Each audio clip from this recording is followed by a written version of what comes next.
नमस्ते। आज की कक्षा में आप सभी का स्वागत है।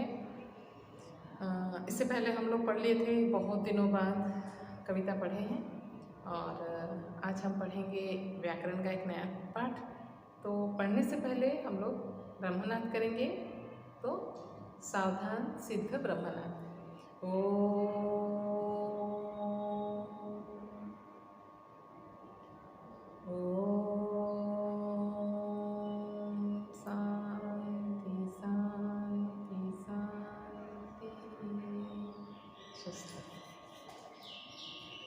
तो आइए हम आपको पिछले पाठ के कुछ प्रश्न पूछ लेते हैं, ठीक है। पिछला पाठ क्या था? बहुत दिनों के बाद। तो बहुत दिनों के बाद कवि कहाँ गए हैं? बहुत दिनों के बाद कवि गांव में पहुँचे हैं।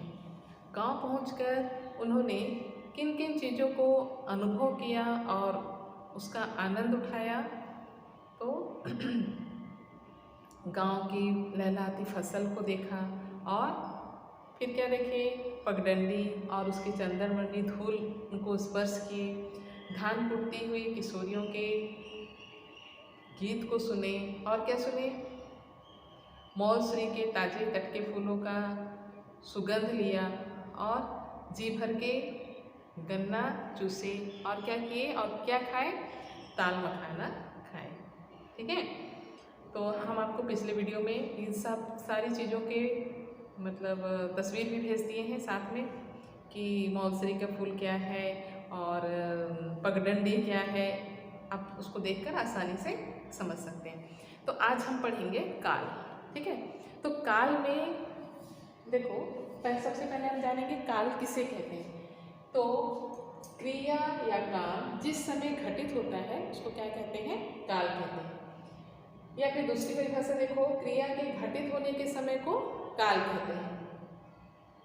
कार्य हो चुका हो तो भूतकाल, कार्य हो रहा है तो वर्तमान काल और कार्य होने वाला है तो भविष्य काल। इस तरह से देखा जाए तो काल को 3 भागों में विभक्त किया गया है। कितने भागों में विभक्त किया गया है? 3 भागों में। क्या क्या? भूतकाल, वर्तमान काल और भविष्य काल, ठीक है। तो भूतकाल में बीते समय में हो चुका है काम, वो भूतकाल के अंतर्गत आएगा। भूतकाल को भी 6 भागों में बांटा गया है। कौन कौन से भाग दिखाते हैं? तो देखो, भूतकाल के 6 भेद हैं, है ना। भूतकाल के कितने भेद हैं? 6 भेद, ठीक है।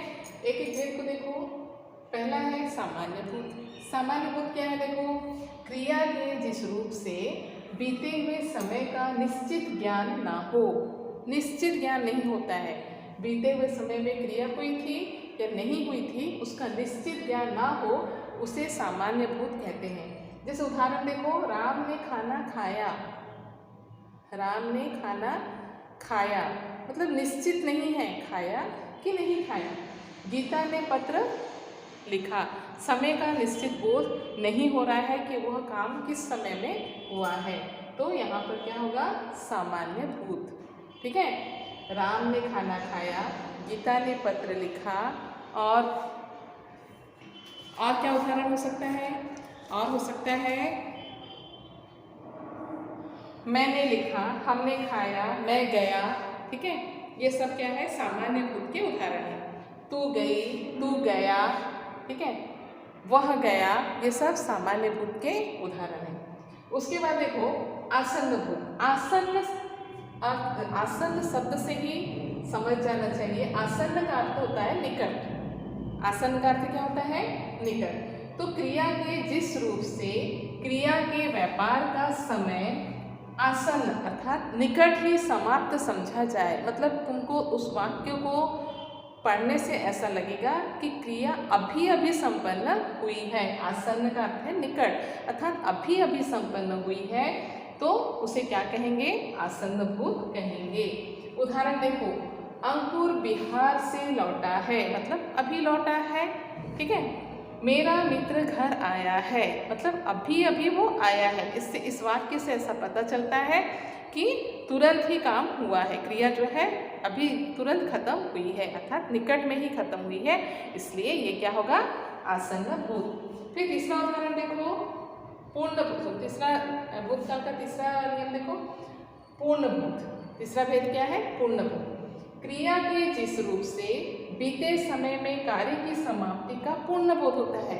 मतलब क्रिया के उस क्रिया के जिस रूप से बीते समय में कार्य पूरा हो गया है, इसका पूरा बोध होगा, उसको क्या कहेंगे? पूर्णभूत कहेंगे। देखो उदाहरण देखो, मैंने उस आदमी को पुस्तक दी थी, वह विद्यालय गया था। इसकी विशेष पहचान है पूर्णभूत की कि वाक्य के अंत में था, थे, थी का प्रयोग होगा। था, थे, थी का प्रयोग होने से तुम्हें पता चल जाएगा कि यह पूर्णभूत काल है। ठीक है, आगे देखते हैं संदिग्ध भूत। क्या देखते हैं? चौथा नियम, चौथा भेद है ना।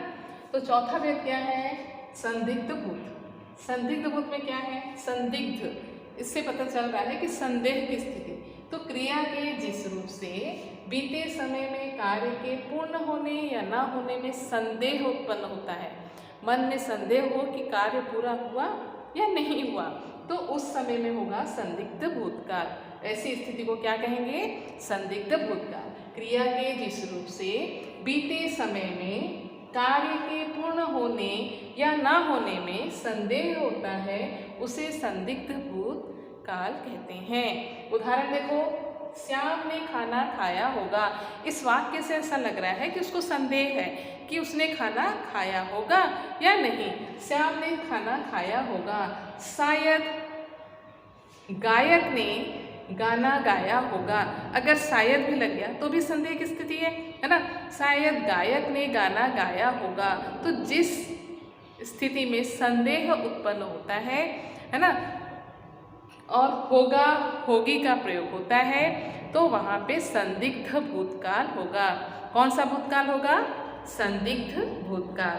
फिर देखो पांचवा नियम, पांचवा भेद क्या है? अपूर्ण भूत। अपूर्ण भूत क्या है? अपूर्ण, नाम से ही पता चल रहा है कि जो पूरा ना हो, वो क्या है? अपूर्ण।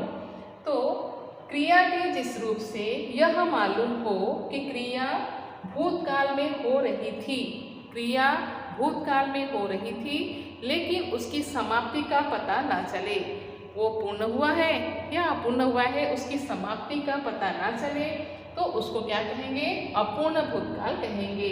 जैसे भक्तों द्वारा पूजा की जा रही थी। भक्तों द्वारा पूजा की जा रही थी, तुमने देखा था कि पूजा हो रही थी, की जा रही थी, लेकिन वह पूरी हुई कि नहीं हुई ये तुम्हें नहीं मालूम, इसलिए क्या हुआ? अपूर्ण भूत, है ना। भक्तों द्वारा पूजा की जा रही थी। विद्या अपने गांव जा रही थी। और कुछ उदाहरण देखते हैं। गौरी खीर खा रही थी, है ना। नम्रता पत्र लिख रही थी। तो इसमें विशेष पहचान इसकी क्या है कि वाक्य के अंत में रहा था, रही थी, इसका प्रयोग होगा। ठीक है, रहा था, रही थी, इसका प्रयोग होगा। ये क्या होगा? अपूर्ण भूतकाल। कौन सा भूतकाल? अपूर्ण भूतकाल। अब देखो भूतकाल का अंतिम क्या है? हेतु हेतु मत भूत। इससे भी पता चल रहा है हेतु हेतु मत, मतलब एक होता तो दूसरा होता, है ना, इसलिए बोला गया है हेतु हेतु मत भूत। हेतु हेतु मत भूतकाल देखो, क्रिया के जिस रूप से यह पता चले कि क्रिया भूतकाल में होने वाली थी। क्रिया के जिस रूप से यह पता चले कि क्रिया जो है भूतकाल में होने वाली थी, परंतु किसी कारणवश नहीं हो पाई। ठीक है, परंतु किसी कारणवश नहीं हो पाई, उसको क्या कहेंगे? हेतु हेतु मत भूतकाल कहेंगे। क्या कहेंगे? हेतु हेतु मत भूतकाल, अर्थात जैसे उसका नाम है वैसे उसकी परिभाषा है। ठीक है, फिर से देखो एक बार, क्रिया के जिस रूप से यह पता चले कि क्रिया भूतकाल में होने वाली थी, परंतु किसी कारणवश नहीं हो सकी, वो क्या कहलाएंगे? हेतु हेतु मत भूतकाल कहलाएंगे। इसका उदाहरण देखो, अगर बारिश अच्छी होती तो फसल अच्छी होती। ठीक है, अगर बारिश अच्छी हुई होती तो फसल अच्छी होती। दूसरा देखो, दूसरा उदाहरण क्या है? राम अगर पढ़ा होता तो परीक्षा में उत्तीर्ण हुआ होता। ठीक है, राम अगर पढ़ा होता तो परीक्षा में उत्तीर्ण हुआ होता। ठीक है, वह पढ़े तो पास हो जाए। ठीक है, तुम आओ, तुम आते तो मैं जाती, तुम आते तो मैं जाती। ठीक है, ये क्या हुआ, हेतु हेतु मत भूतकाल का उदाहरण हुआ। तो ठीक है, आज हम पढ़े काल। ठीक है, काल कितने प्रकार, पहला क्या था, काल किसे कहते हैं, तो क्रिया के जो घटित होने के समय को क्या कहते हैं, काल कहते हैं। ठीक है, क्रिया घट चुकी है उसको भूतकाल, क्रिया हो रही है भविष्य वर्तमान काल, और क्रिया होने वाली है उसको क्या कहेंगे, भविष्य काल। इस आधार पर काल को कितने भागों में बांटा गया है, काल को 3 भागों में बांटा गया है, भूतकाल, वर्तमान काल और भविष्य काल। आज हम पढ़े भूतकाल के 6 भेद, है ना।